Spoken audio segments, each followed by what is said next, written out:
Hello, Scrapbook and Cards Today community, and happy National Scrapbook Day.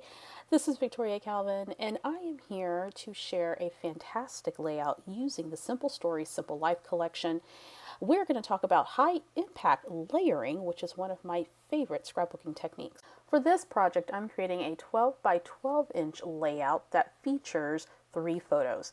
The first photo is 4 by 6 in size, and then the other 2 photos are 3 by 3. And of course, these are photos of yours truly. I took a couple of snapshots while I was crafting one day, and I decided to make a layout about how lucky I feel to have a space where I can create and relax and make. So as I mentioned, I'm using the Simple Stories 12 by 12 collection kit, and this is called the Simple Life. I absolutely love the color story in this kit. It's such a departure from what we see normally in scrapbooking kits. Now this kit is mainly themed around family and togetherness, but I'm going to make it work for my layout. That's all about me. Now, since this layout is going to feature a lot of layering, I wanted to select a variety of elements that are going to add some texture and dimension. So I have some puffy stickers, cardstock stickers, lots of die cuts. I also have some frames, as well as some other elements that I'm going to use to create this layered composition. To get started, I selected some pattern paper to create a layered background, and I'm also going to add a little bit of texture by hand sewing on this project. So first up, I have a floral piece of pattern paper from the collection that's 12 by 12. Now to that base layer, I'm going to add another pattern paper that kind of looks like it's plaid. That is cut down to 10 by 10 inches, and I'm just going to center that right on the floral pattern paper. I'm also going to create another paper layer using a band of gray pattern paper that's also going to serve as an anchor for my photos and a couple of embellishment clusters. I'm trying to get everything positioned where I want to, so I'm going to audition this frame on the layout first. And this frame has a beautiful floral design, and it says Our Family, but that's okay because I'm going to cover that up with a sticker later. I'm going to go ahead and bring in my supporting photos, which again measure 3 by 3. You will also notice that the photos were printed in black and white, and that was done purposely. One, because the colors in the photos kind of clashed with the color palette in the pattern paper in the collection that I'm using, and also I just really think black and white is super striking. I'm going to go ahead and adhere this pattern paper, and at this point I want to add a little bit more texture to the layout. So I decided to add some stitching, but only on the edges of that plaid pattern paper. So what I did was I reached into my stash and I grabbed some sewing floss as well as a needle that has a pretty sharp tip. I also have a piercing mat from We Are Memory Keepers. I'm going to place that underneath my paper because I need to do some pierced holes using my piercing tool. And this is a tip if you are going to be hand sewing on your layouts. It's very important to go ahead and pierce some holes first so that it makes it easier for you to run your needle in and out of your paper. Now, I don't have an eye for straight, so I'm going to take a straight edge and I'm going to draw a line about 1/8 of an inch up from the border or the edge of that plaid paper just to give myself a guide as to where I want to stitch. Now, I'm not doing any fancy stitching. I'm just going to do a simple running stitch, which you'll see here in a second. You can certainly do this with your sewing machine, or if you don't want to sew at all, you can add faux stitching lines using a pen, or if you have a stamp in your stash that features stitching in some way, or at least maybe a small line that you can stamp multiple times to give the illusion that they're stitching on a page, those are all great options. So what I'm doing is I'm just drawing some lines where I want them, and I'm going to follow those lines as I'm piercing my paper. So I'm going to put my piercing mat underneath my pattern paper. I'm going to take my piercing tool, and you can do this with any sharp piercing type of tool. And I'm just going to go ahead and punch some holes. And I'm trying to make them even, but you know, that's not a hard or fast rule for me. As long as the stitching's on there and it looks halfway straight, I am okay. So I'm going to follow along the lines that I drew, and what I want to make sure to do is to erase those lines when I'm done. And in fact, I started stitching and forgot to erase my stitching lines until I was like a couple stitches in, but that's okay. I just stopped and was able to erase them using just a regular eraser. Once all those piercing holes are in place, I grabbed some of the white floss And at this point, I decided to leave the floss as it is. So the floss usually comes in 6 strands, and you can pull apart the strands if you only want a certain number. So if you only wanted to use half of this, you would then take 3 strands off of the floss. I'm going to go ahead and keep it the way it is. It has 6 strands because I want my sewing stitches to be pretty prominent on the layout. So I'm going to go ahead and start my stitch. I ran my needle through the first hole, and what I want to do is flip this pattern paper over, and I'm going to secure the tail of the floss with a little bit of low tack tape. Now you could tie a knot at the end, but I like it laying flat and flush against the pattern paper, so I'm just going to tape my ends down. And then I'm going to go ahead and start sewing my back stitch. So you do your first stitch, you come up the second hole of your second stitch, and then run it through the back hole of the first stitch, and that's going to create your back stitch. Now, if you're familiar with embroidery or cross stitching or any types of stitching, you can experiment with a variety of different stitches to add a lot of interest to your layout. But I like using just a basic back stitch. It's easy to do and it adds a lot of texture to a project.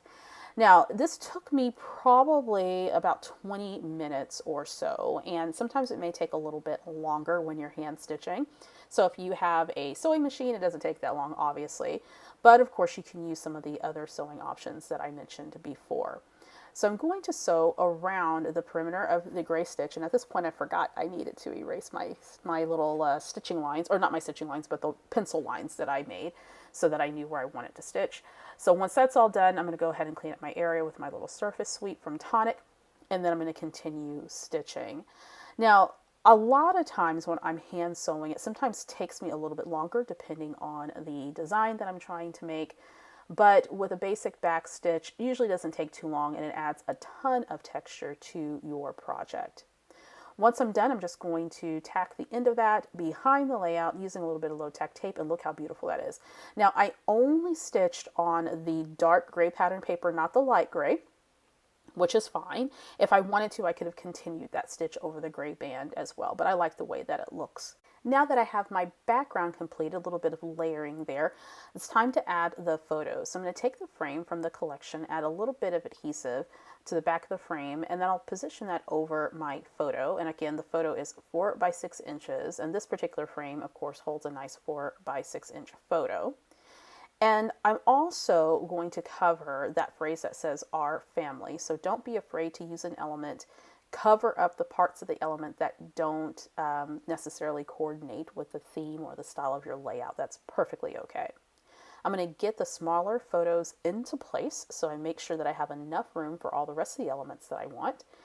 And speaking of, I'm going to bring over the letters and the phrase that I want to make my title. I also brought over this cut apart. Now, part of the collection, you get a sheet of cut aparts that are various sizes and shapes.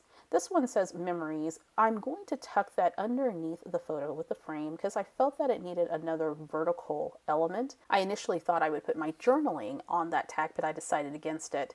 I didn't cut off the top of it because I want to make sure that I had it positioned enough so that I have a lot of that blank part of that cut apart showing without cutting myself short. Now, before I commit to all of that, I am going to go ahead and adhere the photos down. And once I have the 3 by 3 photos down, I'm going to go ahead and adhere this tag down, just leaving it as how it is intact. I could have trimmed it up just a little bit, that top part that's being tucked underneath the photo with the frame, but that's okay. I'm just going to leave it where it's at. I want to make sure that I gave myself enough clearance just in case I want to pull that down just a little bit more to have more of that tag showing. Once that's done, I'm going to pull some foam adhesive from my stash. This is from scrapbook.com. And I'm going to back the photo with the frame with this foam just to give it a little bit of dimension. Now, on layered scrapbook pages, I love using dimensional foam because it elevates the look of your layout and the elements that you put on your layout. Some scrapbookers prefer not to use foam on their layouts, and that's perfectly okay. But I do think that adding a little bit of dimension definitely elevates your layout, and it makes a layered composition even more impactful. So once that's in place, it's time to work on the title. So as I mentioned, I'm going to cover the phrase that says our family, that's on the frame, with this foam phrase sticker that says thankful. So I'm just going to go ahead and put that right there on top, and I'm trying to cover as much of it as I can. Not a big deal if a little bit more of it's showing there on the top. And then from the same foam sticker sheet that came with the collection, I'm going to spell out the word happy. And I love when phrases and words are already designed and assembled for you, because if it fits with your layout, you can go ahead and use it without having to think of a whole nother title. I also grabbed an ampersand from the sticker book that comes with this collection. I'm going to get everything nice and positioned and adhere the letters. Now, one of the things I noticed with these particular letters, typically with the foam stickers, they stick pretty well, but these stickers weren't as tacky. So I'm going to go through and make sure that I have enough adhesive so those don't end up at the bottom of my page protector when I do eventually put this layout in my album. Now, I have the background layered, and I'm also slightly layering that bottom word over that tag, and that's perfectly okay too. And that just adds more to this layered composition. So I'm going to get all of these letters adhered, and so the title is going to read Thankful and Happy. As I mentioned, this layout is about me just kind of celebrating the fact that I love scrapbooking. I love being in the space that I have in my home and just crafting and making things and relaxing. This is certainly my happy place, and I'm thankful for it. So I thought that this title worked out perfectly. I'm going to go ahead and adhere the little ampersand that came from the sticker book, trying to take advantage of those elements as well to build out my title. And once that's done, my title is complete. I'm also going to add a tab. If you've been with me for a while, then you probably know I love using tabs. So I'm going to put a tab there to the right hand side of that bottom photo. And that also breaks up a little bit of that gray there in the gray pattern paper. Once the title's all set, it's time to build layered clusters. I get a lot of questions about creating layered clusters, so I'm going to show you what my process is. We're going to start by building out a cluster that's going to be to the top right hand side, and then we're going to build another cluster that's going to be on the left hand side of the title, and then another one at the bottom by the tag. And what that's going to do is create what's called a visual triangle, so that your eye is going to flow from one spot to another, creating a triangle visually. So for high impact layered clusters, what you want to do is use elements of different size and scale, as well as texture materials. So for this cluster, I have a little house. And then to that, I'm going to add a little sprig, a little floral sprig, and the house is chipboard. The little sprig, I believe, is a sticker. And what I want to do is position that so that the little sprig serves as an anchor for the house to rest on. So I'm going to layer those two elements together. Once I'm pretty sure that's how I want them, I'm going to go ahead and adhere that little floral sprig. And then I'm going to adhere the house. Now, I could leave it just the way that it is, but I want to elevate this and make this high impact. So I'm going to pop up that little house using some foam squares from 3L. So here are these little small foam squares. They're not too thick where they add a ton of bulk, but they add just enough dimension to where it makes the cluster look really impactful. So I'm going to take off the backing from that die cut, or that chipboard piece rather, add the little bitty foam squares, and then adhere that, layering it over that little floral element. The last part of this process is I'm going to bring in some details. So we use the anchor with the floral sprig. We are going to do what I call stacking the deck, and that's bringing in supporting elements to be layered together. And then the finishing details, which are usually your smaller details. So in this case, it's going to be the little chipboard flower. Sometimes it's going to be enamel dots or other little small bits. I've got this tiny butterfly as well, and I'm going to pop him up on a little bit of foam, and I'm going to layer that right there on top of the house. And with that element in place, that little cluster is done. So if you are getting used to layering, try a smaller scale cluster, layering your elements where you have things kind of tucked in, popped up, coming out to create some interest in using elements with different textures. Okay, so let's repeat that for a larger cluster. So we have a small cluster there that's supporting us. We now are going to create a larger cluster that's kind of going to be your hero cluster. So that's going to stand out a little bit more. I'm using a chipboard flower, adhering that right on the frame, layering that on my frame. I'm going to come in with this little coffee cup that has a little heart, and I'm going to tuck that there at the top of that floral cluster. I'm also going to add a little bit of foam behind it because that frame is popped up, so it needs to sit up equal height to the frame. Because I used a butterfly in the last floral cluster, I'm going to use a butterfly in this cluster too. So my second tip for high impact layering is to make sure that you're using elements that all coordinate from cluster to cluster. They don't have to exactly match per se, but say if I'm using a butterfly in one cluster, I'm going to use a butterfly in the other clusters. If I'm using flowers in one cluster, I'm going to use a flower in another. It doesn't have to be the exact same element in terms of size and color, but just in general, if I'm going to use a flower in one, I'm going to use a flower in all of them just to have that continuity. So here comes the butterfly. I'm going to go ahead and pop the butterfly up with a little bit of foam. This particular cluster is a little bit larger in scale than the first cluster. So my third tip is when you're creating impactful layered clusters is to vary the size of your cluster. Your clusters can be the same size with the same number of elements, and usually you want to shoot for odd number of elements. It's not hard or fast, but the eye usually likes odd numbers. Or you can vary the size, adding a little bit more interest to your clusters. So with that, that cluster's done. I did pop up a little bitty bee, and that was the finishing detail for that layered cluster. Now we're going to build out the last layered cluster. So this looks like a little kettle with some leaves coming out and some cups. I'm going to go ahead and pop that up with a little bit of foam, and that's going to be sort of our anchor for that cluster. So in the last cluster, the chipboard floral element was the anchor, and then the supporting elements were the butterfly and the cup, and then the detail was the bee. For this cluster, we have the tea kettle with the teacups as our anchor. The supporting element's going to be this little floral sticker. And then we're going to add in another sprig, and that's just going to kind of swag down just to give our eye something else to look at in a slightly different direction. I'm going to go ahead and adhere both of these down. Those are stickers, and I added just a little bit more adhesive to them so they stick real nicely to the page. I'm going to tuck that underneath our anchor. Sometimes elements are tucked underneath, sometimes they are layered on top of our anchors. So you can just play around and play with something that is visually appealing to you. I'm going to pull up that little floral sticker just a little bit so I can put that little sprig down. And then once those are in place, I can go ahead and tack down our anchor. So again, with high impact layers, you're going to tuck things in, pop them up on foam, something that'll add a little bit of height and interest. Okay, so now we're going to come in with a butterfly, and again, there's that continuity. I'm going to cover up a butterfly that's already pre-printed on that floral sticker.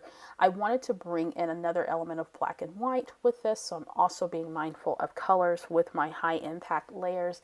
I'm going to go ahead and pop him up on some foam so it looks like he's flying and adhere that to the layout. Now I need one other element. I'm going to bring in a detail. So I grabbed this black heart, and I felt that that little tea kettle needed a little something more. And so I'm going to add this black heart right on top. So layering that right on top of that sticker. So for all the clusters, I have stickers, I have die cuts, I have chipboard. So I'm varying all of those textured elements to create a high impact layered composition. Now, once all of those are in place, I'll be ready to add my journaling. But first, let's go ahead and take a look. Look at how those clusters are just beautiful. Nice continuity between all three clusters. They're all positioned in a visual triangle, so it allows the eye to flow nicely. And of course, they all feature a variety of textured elements just to add more interest to each cluster. Now I went ahead and added in the journaling, which I just typed up using Microsoft Word. And there's just a few more little elements I want to add. So to the bottom right cluster, there's a phrase that says small moments, and I just grabbed that from the foam sticker sheet. Look at all those beautiful elements on that sheet. So many things to play with. So I'm just going to go ahead and put that there. Sometimes I like to add a little bit of text phrases or a label to my layered composition. And then I felt that there needed to be another little element there with that cluster. So I grabbed a little flower. I'm going to pop that there right by or on top of the little teacups. I'm also going to shop around this other little floral element, and I think ultimately that's going to go underneath the little bee in that layered cluster. Sometimes after I finish a composition, I feel that it needs just a little something more, so I'm going to reach for things that are small that I can tuck in and add a little bit more detail to the layered cluster. I'm going to add a tiny bit more adhesive to that just to make sure that it stays on, and I think with that I'm pretty good with those clusters. Then I decided maybe that butterfly needed a heart, but I changed my mind because there's already a heart present in that cluster. And so eventually I'm going to take it off and shop it around the page a little bit. Ultimately, it's going to end up at the top right cluster, right above the house. And I'm just going to tuck that in. to the side top of the house just to add another texture there and then also some more interest. So once that's in place, this layout composition is done.